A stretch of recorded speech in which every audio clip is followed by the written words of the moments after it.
Hello everybody and welcome back to Robert's Reviews. First of all, happy Christmas Eve everybody. It's been a long year. We're finally here. It is Christmas Eve. When you're watching this probably is when it comes out. I'm filming this like a week beforehand, but it is Christmas Eve, so wow.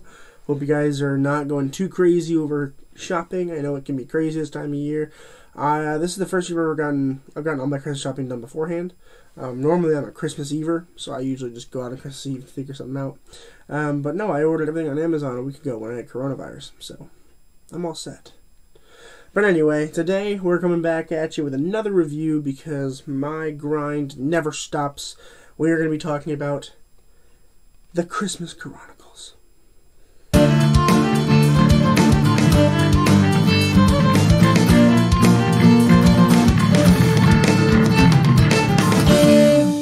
The Christmas Chronicles was released in 2018. It was written by Matt Lieberman and it was directed by Clay Cadis. So, first of all, note, this is on Netflix. It is a Netflix production. So if you are interested, it is something that most people have. Most people have Netflix. You're more than welcome to take a look at it. I enjoyed it. I had a good time. And so you're more than welcome to follow along. This is pretty much a spoilerless review. Most of my reviews are spoilerless. Wow, words are hard. So you're welcome to take a look at the movie or watch the review. For the most part, everything is spoilerless. I always warn people of spoilers before I do anything spoilery. But yeah, so this movie's interesting. It's many people are trying to create classics right now, right? Like Elf and the Grinch and Home Alone and It's a Wonderful Life and The Polar Express even now are all classics that we all hold in our hearts and we all watch like every year. You know, I'm sure at least everybody here has a Christmas movie they watch every year, right? Those are considered classics, right? Because people watch them every single year.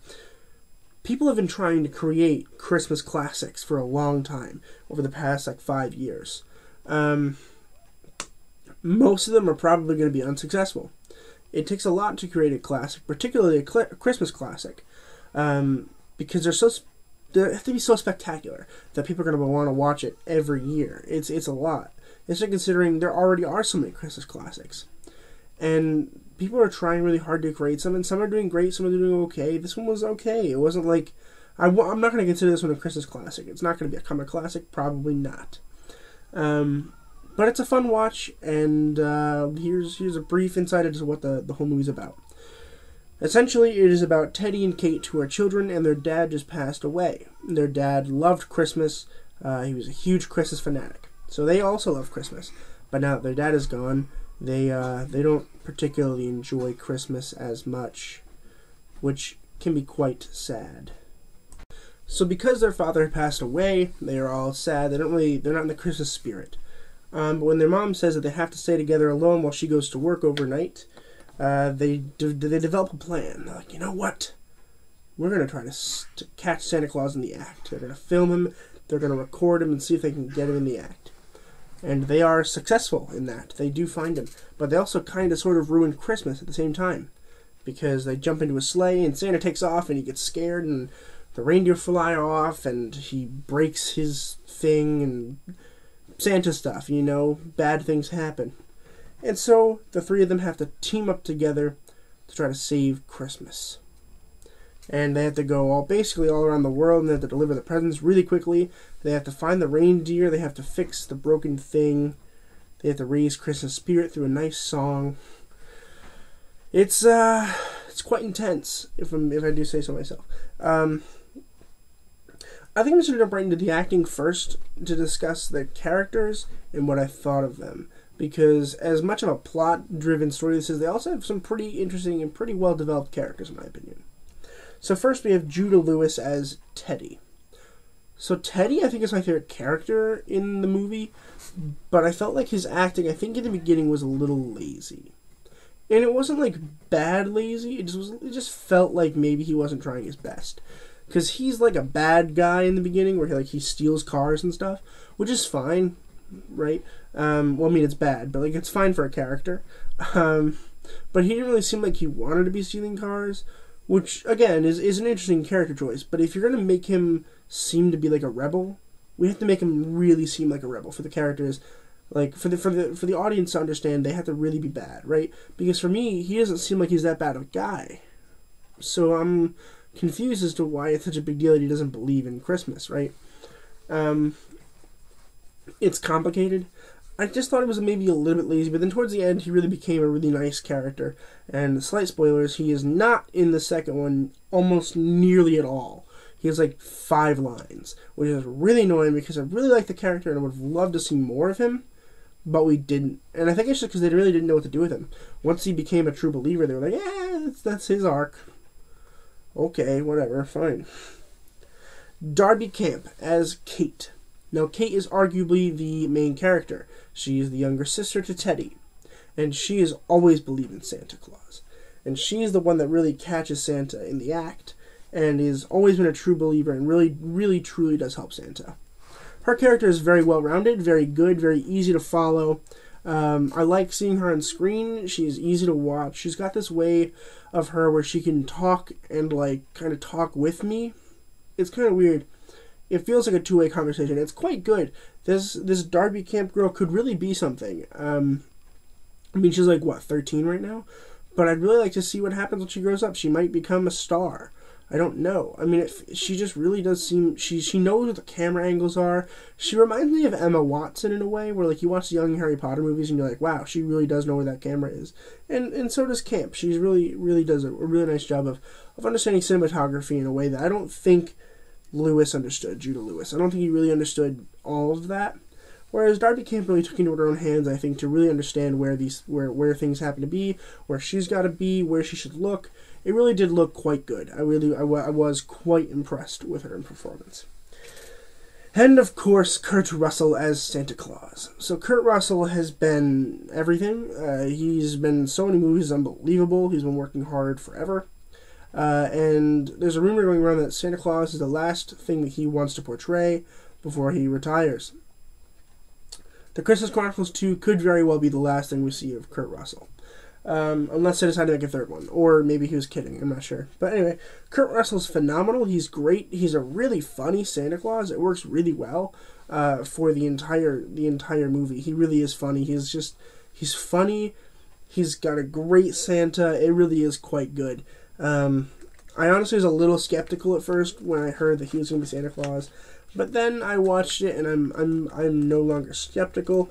It was wrong of me to think that Kurt Russell couldn't do that. He is fantastic. Very well done. So overall, the movie wasn't bad, but it kind of wasn't great.